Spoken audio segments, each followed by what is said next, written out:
Good day, everyone.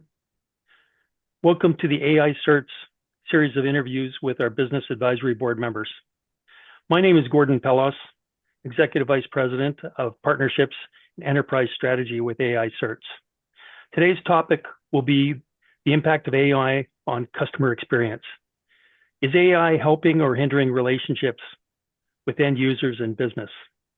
Our guest today is Jean Mork-Bredesen, an expert in the area of customer experience. Jean is the founder and president of Service 800, a global customer experience research firm headquartered in Minneapolis with a global reach.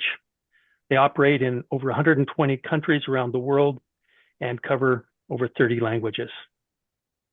Leading the interview today will be our friend Rob Nail, futurist, serial entrepreneur, associate founder, and former CEO of Singularity University. Rob now works as a strategic advisor and mentor. He's working with Norama, SRI Innovation Center, and heads AI and innovation at WhoX. What stands out with Rob is his focus on exponential thinking, how we lead organizations to not just adapt to change, but to shape it. Great. Thank you so much, Gordon. And excited to have you as part of this conversation today as well, Gordon. So Jean, great to have you here today. Maybe we can just start. Can you give us a little bit more on your background? How did you come about Service 800? And can you tell us what is customer experience? Seems like a loaded term that maybe you've been developing for a while. Can you give us some background there? Well, thanks, Rob. I've been looking forward to our conversation today because we have lots of stories to tell. Service 800 was begun back in the late 1980s. And it was an interesting time because only at that point were companies starting to go after their customers to try to understand what the experience was all about. They called it surveys, but that was on the heels of really an awakening that happened probably in the 1950s when companies were actually thinking, well, we should go back to our customers, we should start to do some measurements, and we should actually work with that information. I think it's fascinating that this whole process started back in the days of going door to door to get customer feedback. And at one point, when phones were used to get customer feedback, that became a very difficult time because not everybody had a telephone. And so the people who were answering the phone for certain products provided a bias in the data. That caused a situation where nobody trusted customer feedback. And it took a decade for people to start to think about a more organized and approached way of collecting metrics around a customer's experience. So it was really in the 60s and 70s when companies started to use traditional surveys. And those were typically mailed surveys, things that would happen maybe once a year. Marketing organizations would send out a survey once. The progressive organizations might send it out twice a year. And then they would learn some things, and then they would go back and report some things and then do the measurements the next year. Well, in late 1980, I was working with Xerox, who was in the midst of applying for and winning the Malcolm Baldrige Award for quality, both in products and services. And it became quite evident that understanding the quality of a customer experience really came down to collecting information when the event was fresh in mind. So Service 800 was launched with support from Xerox and General Electric and a couple of other organizations. But the model was not to do surveys. The model was to collect feedback from customers shortly after service events happened. That meant we were calling people, having a dialogue within a day, or in some cases, an hour of a service event. It was pretty progressive. It was pretty outrageous for the time. Now, happily, that's kind of a standard as far as how information is being collected about a customer service. But in that amount of time, from the early 1990s until today, you can imagine that the data associated with customer experience has blossomed. Instead of just a little bit of information about what something that happened. Now, very complex databases and data structures have been evolving so that that customer's feedback can be associated with many, many different characteristics of an event. Because you know that customer expectations have changed all the time. And certainly customer expectations in different countries have changed drastically. So the organizations who are providing services in different countries were trying to overcome their migraines around trying to set expectations in different countries. So I'm happy that we're having a conversation today talking about AI because in this evolution of customer experience, finally, the concept of complex data and associating customer experience with very deep and wide data elements within an organization and perhaps even without meaning outside an organization is becoming common and that's why we're having the conversation today. Amazing. You already teed up so many different themes here. I'm excited to dig in on a variety of fronts. But just as you were describing your tenure with just this one organization, you went from the 80s where customer data was probably printed in phone books to the internet to today. And one of the things as I think about customer experience, one of the changing sentiments is being led by companies like Google and Netflix and Amazon who are constantly Mhm. feeding us tailored ads and everything. So we're entering this new phase of AI. So how do you think about AI? Have you always been interested in AI? Is this new for you? How does this fit into the innovation journey that you've been on with Service 800?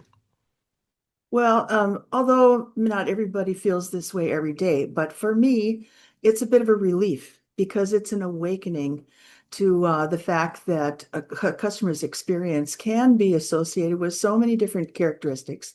A customer's experience can drive so many behaviors within an organization. Finally, through AI, there is an awareness that customer experience can actually be the fuel for an organization's growth. It's cost savings, it's increased profitability, it's new product reach, and so forth. So it's all good as far as I'm concerned. So I think what you're suggesting is it's not just net promoter score. There's more nuanced view of customers that we can look at. Oh, absolutely.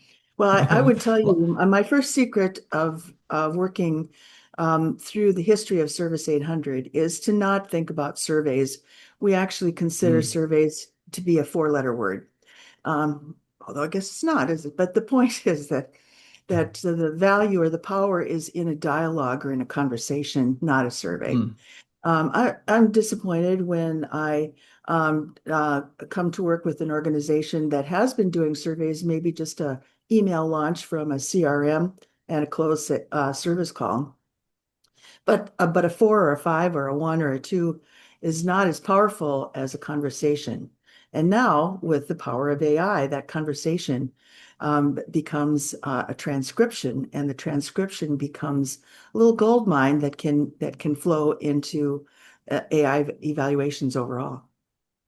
Right. That's amazing. So AI being able to use natural language can potentially go much deeper. I'm curious about how you are staying ahead of this technology. What are you personally doing to learn about AI, to figure out what's relevant and where it's headed? Well, the first I am in the midst of being pushed and pulled. I am being pulled by my progressive clients. I work primarily with companies who are delivering service. So our organization serves companies who are delivering break fix service, technical support, training, product delivery, product installation, and so forth. So very focused on service. So in some organizations that are on the bleeding edge side, organizations that are really trying to push what they can get out of AI, they're leading us to try to understand what kinds of tools and evaluations we can build into our regular process. So that is a lead, but there's also a push too, because as we're learning, we're sharing that with our community. And those people who have worked with Service 800 already know that we're not just an organization collecting information. We build communities. We put people together so they can share information and share benchmarks and benefit from combined or collected information. So it's both a push and a pull. But I think that is what we're all dealing with in what we're hearing right now are all levels of sophistication of what AI products can do. And by the way, there's also some hesitation and some fear along those lines too. So Service 800 is in stages of working with very advanced companies and stages who aren't really sure how to spell AI yet, but they want help and they want to understand how it could benefit them and make them a better company. Yeah, I think that's very common. What I'm definitely seeing from a lot of companies are everyone is facing this tension between a fear of missing out, just customers, boards, executives expecting you to be using AI, and then a Mhm. fear of the unknown, not knowing where it's going, not knowing how it's going to work, the fear of Mhm. all the problems. And so that tension is shared pretty much throughout.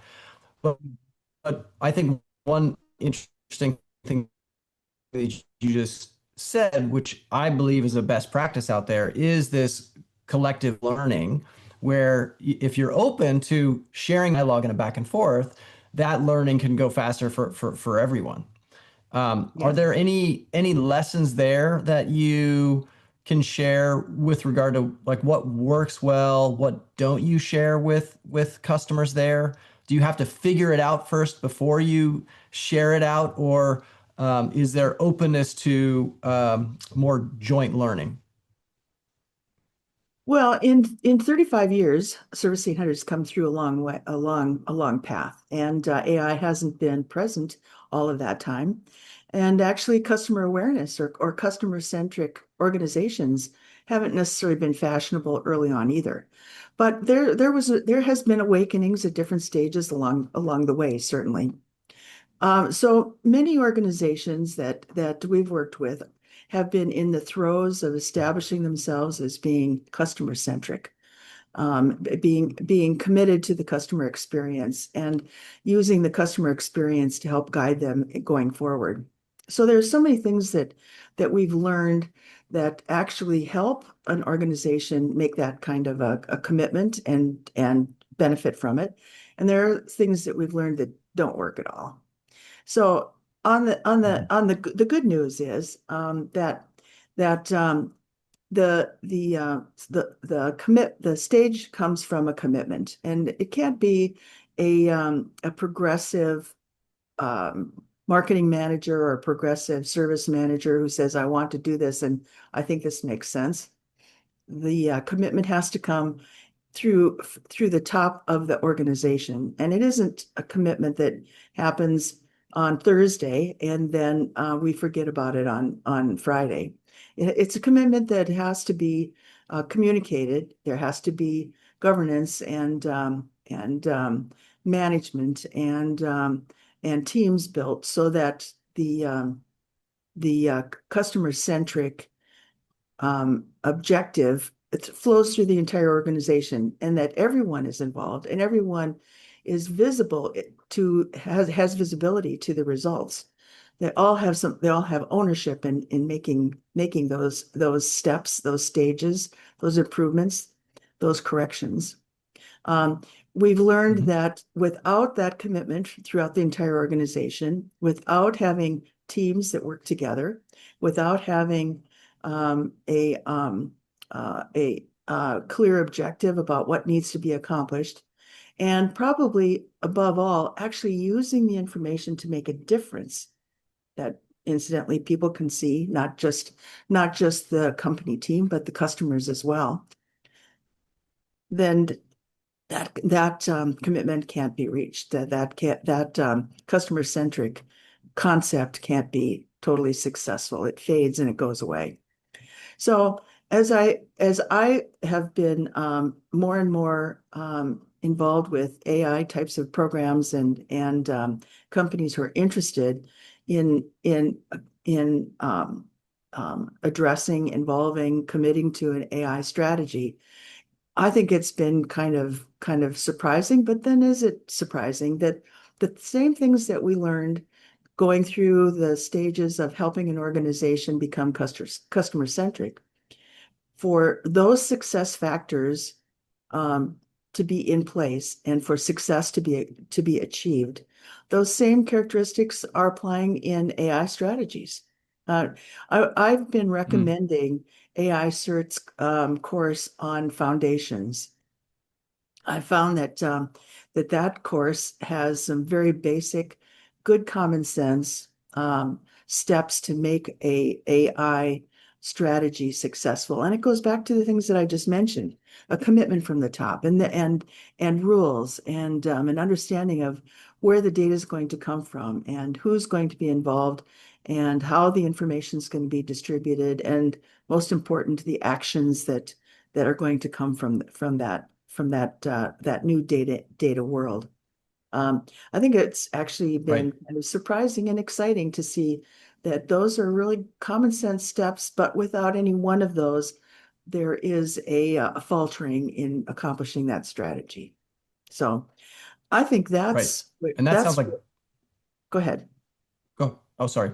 That sounds like best practices for innovation and change management, right? And so in some regards, what's happening with AI is not new in Mhm. terms of change in the organization, but potentially the outcomes are very interesting in transforming how we do certain things.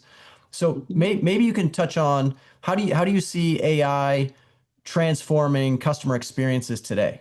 And maybe back to the misconceptions a little bit too that you touched on.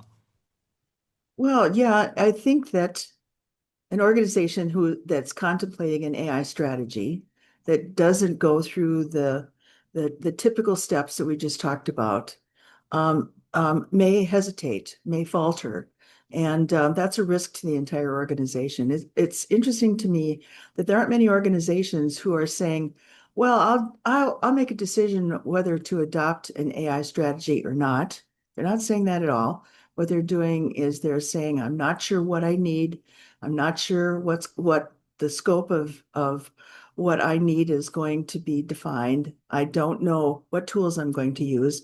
So I'm going to step back for a little while and listen and hopefully learn from other organizations to try to see what they're doing to acquire an element of AI."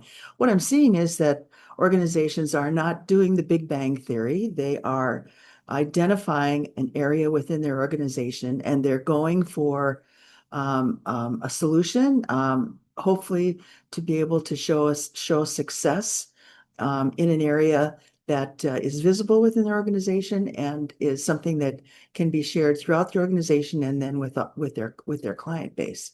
So, um, in a way, it's a little bit frustrating for some of us who are seeing that organizations are hesitating or almost frozen for a few months here, thinking that they're going to just wait and see what happens here. But I'm also seeing that reality is going to change after the first of the year, when maybe the economy changes, or maybe their own organization, their pressures within their organization change. Maybe their corporate objectives are going to change, and they are going to have to push forward to accommodate an AI strategy and to make some differences that are important to their business. Gordon? Gene, it's Gordon. I'll just interject here. There's a recent study published by MIT that indicated that a lot of these early adopters failed in their deployments of AI, and 95%. In fact, I think was what the this study cited, and there were some conclusions drawn in that study around lack of alignment in the organizations, lack of a clear, attainable objective outlined, and it seemed like some of the businesses that were struggling hadn't clearly built a plan. They had tried to say, look, we're going to implement it. We're going to do it now. We're going to go fast. Damn the torpedoes. And another point of data that they provided was that professionally deployed AI implementations had a success rate of in the high 70s, where homemade deployments or in-source deployments had a success rate lower than 30%.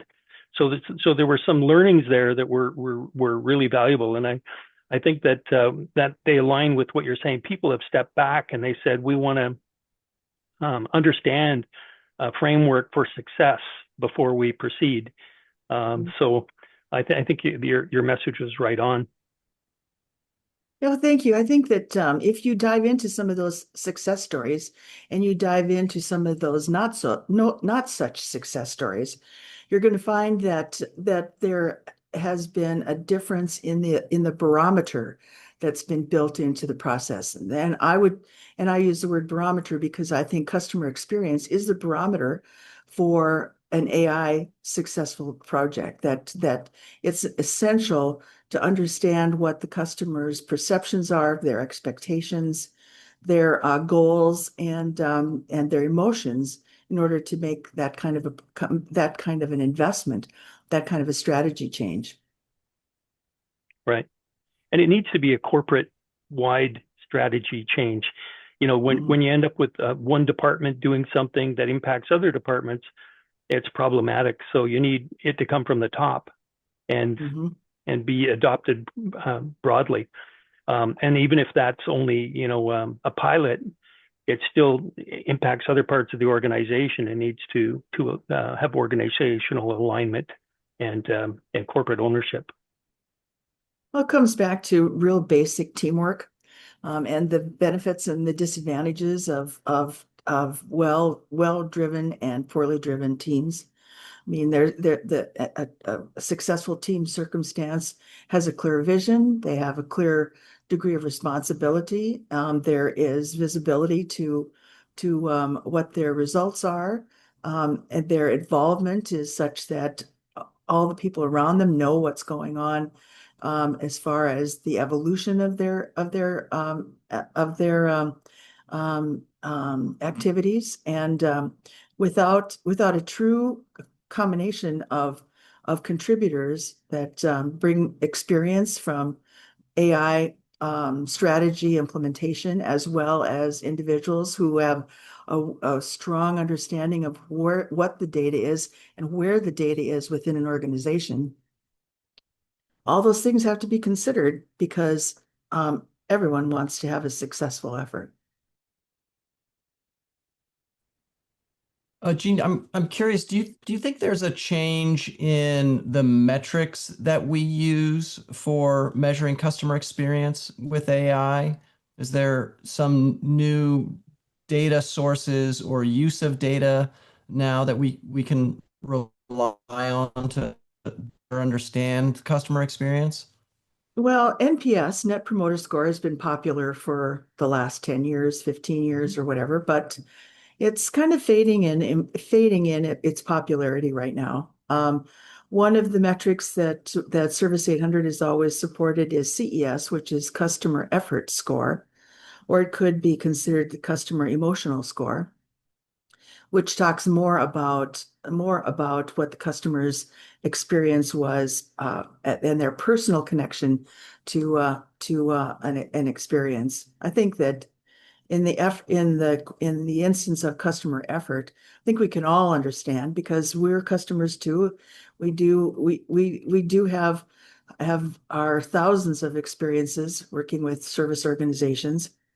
We too want the experience to be clean and simple and easy. And the easier it is, the more likely we're going to come back and opt for that experience again. So the easy experience is certainly rising in interest as far as what the metrics include.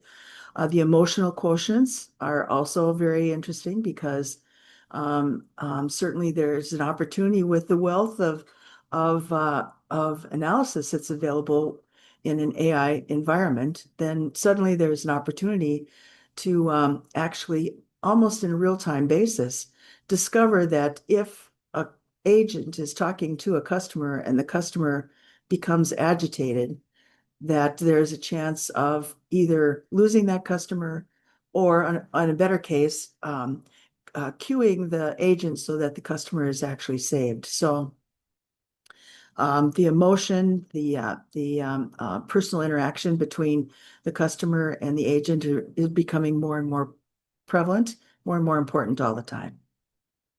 I love that. And I think you started to tiptoe into some of the potential opportunities to improve customer experiences. The phrase that I came across was predictive analytics for proactive support. So you're talking Mm, about how do we and having an AI environment ultimately means there's intelligence in all the interactions, right? So you're describing if the AI could tell when I was excited or confused or something, it could proactively figure out what I should be fed next, what content or what question to ask. Um, mhm. do you see that changing the kinds of interactions that we have with customers in the sort of sphere of customer experience? Well, the awareness that the interaction itself and the character of the interaction is becoming more and more important all the time. Hmm. Back in the day, in the 80s or the 90s, for example, there wasn't quite the attentiveness to the interpersonal experience. So now here's an opportunity to make that difference. I mean, we work with a number of companies that actually pay their agents more if they have made the customer happy within a scope, of course. So and that kind of a strategy is also typical in our service world where organizations have to count on service companies to deliver their service. They don't have their own organization. They want to make absolutely sure that the service experience, the success of the service, the delivery, all those things are successful. Now we're entering into a stage where we can monitor that and actually react very quickly. Obviously, what we want to do is we want to save the customer. Isn't it interesting that we've grown up through all of these decades of customer experience and all the data associated with what we can learn and the mountains of binders and reports and so forth that sit somewhere in our lives. Um, but that it really comes down to action. Having the data is fascinating, that having the data can be powerful, but whether or not you actually act to make a difference to save that customer or to do something much greater, much more influential in the next contact that you have with that customer, that action is really what it's all about. Well, Gene, isn't that where AI can really help with speed to action? So analyzing that data, understanding the level of concern, frustration that customer is expressing, and being able to react to that instantaneously versus Mhm. a few years ago where the piece of paper had to make it across certain desks and into somebody's inbox, and then they read it and went, "Oh, this customer's upset. Let me Mhm. react." And that a week's gone by. Um, Mhm. this is instantaneous, correct? It's very exciting. It's very exciting, and it can be instantaneous in many ways. For example, being able to remind the customer that this was a problem that came up before, and that this is what we're going to do to solve it so it doesn't come back again. Examples like that are really very, very straightforward and really very helpful. But then there's also the emotional connections too. I mean, that if a customer is angry or upset, and there's the opportunity to correct that emotion in a very immediate way. then that becomes a very powerful element as well. I think that over time, AI agents are going to become stronger and better and more personable all the time.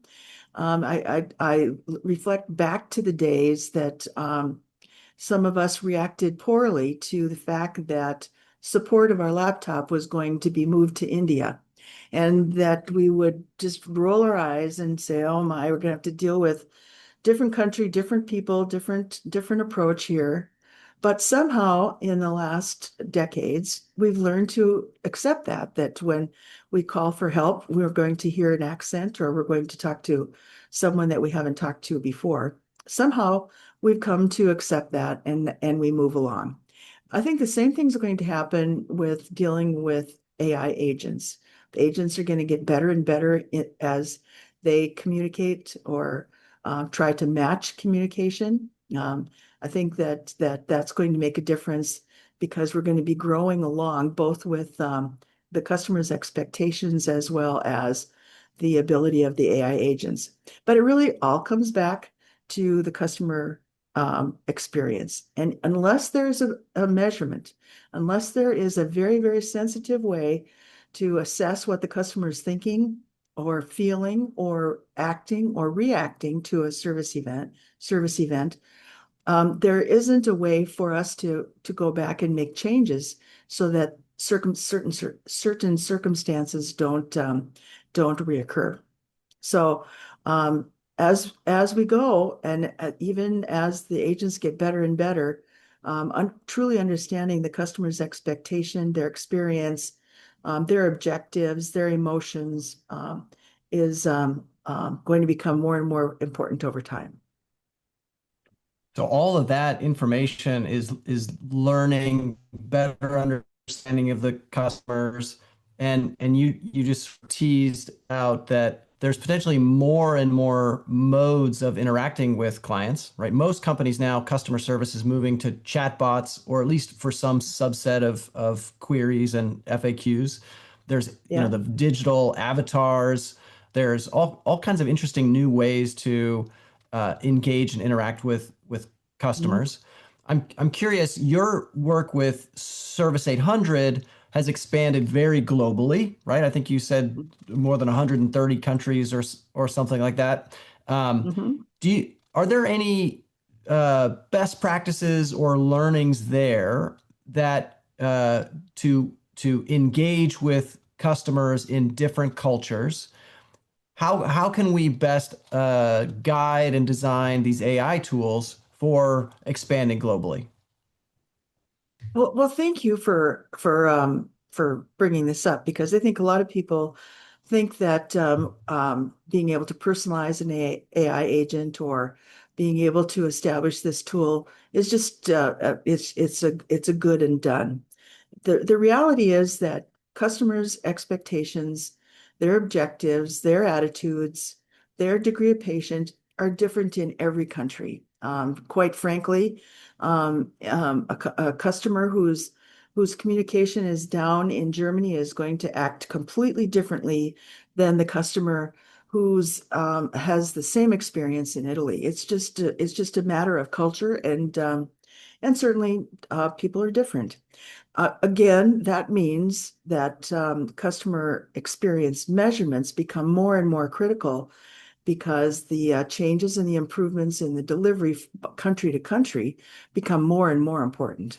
It's also important that corporations who are setting expectations for delivery requirements or product improvements and so forth look at those improvements from a country to country basis. Years ago, what would happen is a U.S. Corporation would say, "Well, in our annual report, we're going to say that we're going to improve customer satisfaction by 3% around the world." Well, that's childish, and it is without scope. Certainly, those organizations are to be commended for being aware and wanting to improve the quality of the customer satisfaction. But the objectives are different in every single country. And an objective to increase the the customer experience in Germany, and do it at a 0.5% increase could be phenomenal and of phenomenal importance. Again, tying back to what the customer's experience is and what is going on.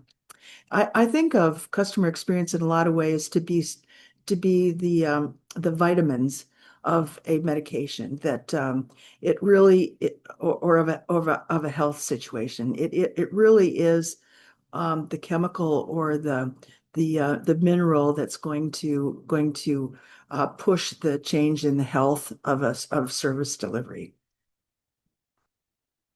So I like that idea. And then if you look forward a little bit, in the next 2 to 3 years, everyone is talking about deploying AI agents. And so we can foresee this future environment where, AI agents are fairly ubiquitous across the organization for different functions. And I really like this concept of perhaps having an agent for each culture or each customer demographic that can be very Mhm. tailored and appropriate with that specific customer. Can Right. you any thoughts on the bridge between where we are today and that future, or like how do leaders prepare for a future like that? Well, first of all, it's awareness, being aware that the objectives are different and the paradigm is different. That awareness probably is certainly the very best and first incremental step in getting there. Again, having a clear understanding of customer expectations by country and so forth allows the next steps involved with improving AI agents, like building more personalization, building more empathy into the agent delivery. It doesn't take away from the fact that humans by themselves are still very hungry for human touch. And as we're all working more and more from home, and our lives are becoming so much Zoom oriented. The reality is that we're still human beings, and we need the human touch somewhere along the way. So being able to figure out how to satisfy that human touch is really important. Unfortunately, um, AI is not going to do everything, but I think that is also fortunately because AI is never going to be able to manage us, make our management decisions. AI will never think for us as individuals, and AI will never think for us, for our computer, for our customers. I mean, we can get indications, but the net of it is that there still has to be the human touch in the experience somewhere through the process. It's all about the hunger that we have or the need that we have to be human beings. So do you see some new kinds of skills and or new roles of that experience manager now working with AI agents? How do you see that developing? Well, can you imagine if there's a clearer understanding of what emotions drive what kinds of reactions from customers? Imagine how much better training tools could be for individuals who are starting to work with those customers. Maybe AI agents would handle the routine kinds of service and support items, but the more complicated ones, the ones that are highly unique.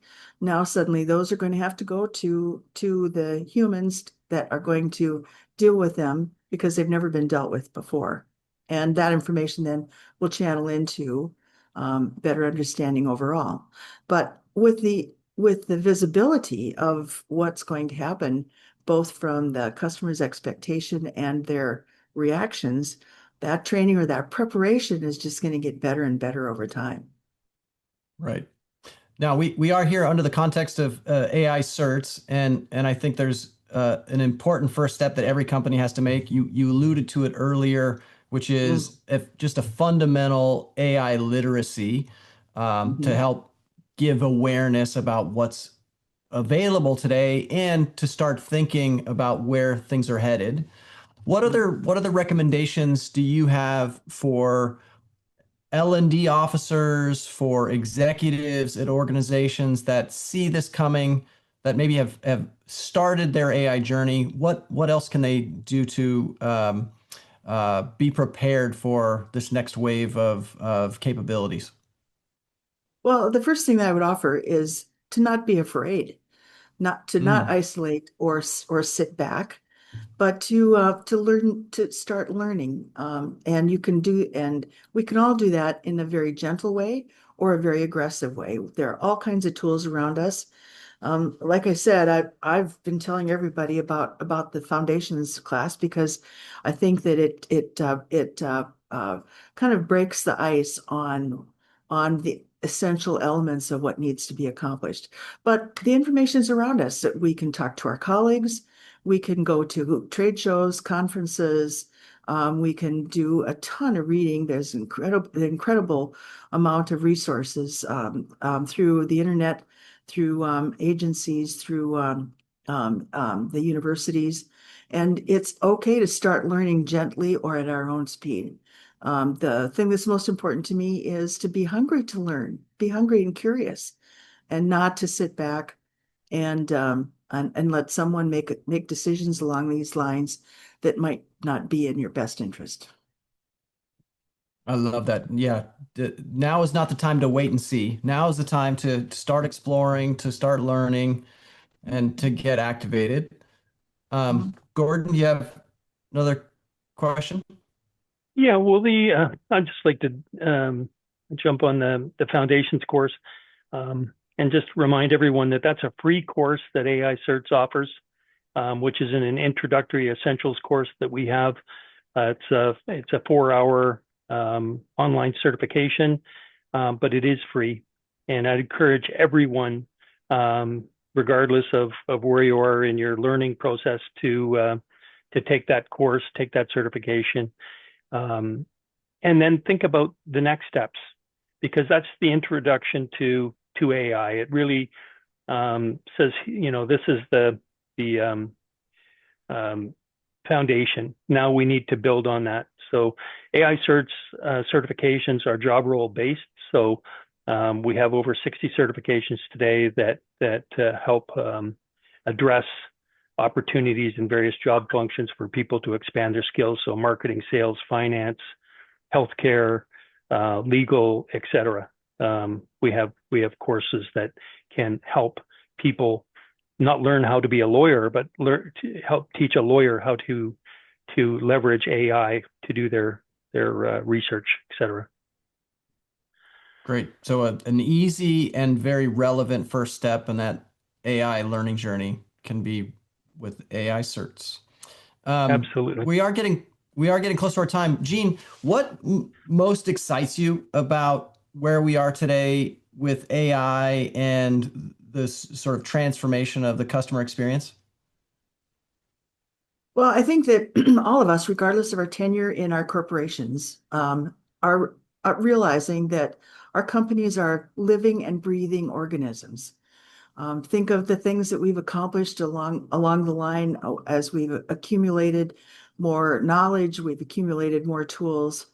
And I just think that the advent of AI is going to continue to feed us and to keep us all alive and excited about what we do every day. Love it. Gordon, any Well any said. sage wisdom to add? No, I just think that my background is in customer service. Spent too many years. Let me just put it that way. Well, in excess of 40 years in the customer service world, um, working with various organizations. Uh, and this is critical. I think that, I'm really excited about the opportunities that AI bring to this market. I think Gene's insights as to some of the challenges today, some of the opportunities. I think as we look at the future, agentic AI is going to provide a lot of capabilities. The use case for call centers, as an example, has been one that was an early adopter. And yeah, there were some mistakes made, but the learnings from those mistakes have given us the ability to implement things like chatbots and agentic AI that are really going to, in many cases, be indistinguishable from a human experience. And in fact, I've experienced that myself with calling into a specific company that I'm a customer of. And it wasn't until I was 3 minutes into the conversation that I realized I wasn't talking to a person. That the empathy, the ability to comprehend was astonishing. And so that's where we're going, and what that leads to in the way of sentiment analysis and micro expressions and all these things that it's capable of doing can lead to a much better experience for the consumer. And I think that's where AI is going to pay off, have the big payoff. Love it. Yeah. I will just sort of flag that I personally believe that AI content should be registered, and if it's an AI calling you, it should tell you up front that is an AI. I think that should be a best practice just ethically, because otherwise a lot of people have that creep out moment. They're not really sure what's happening.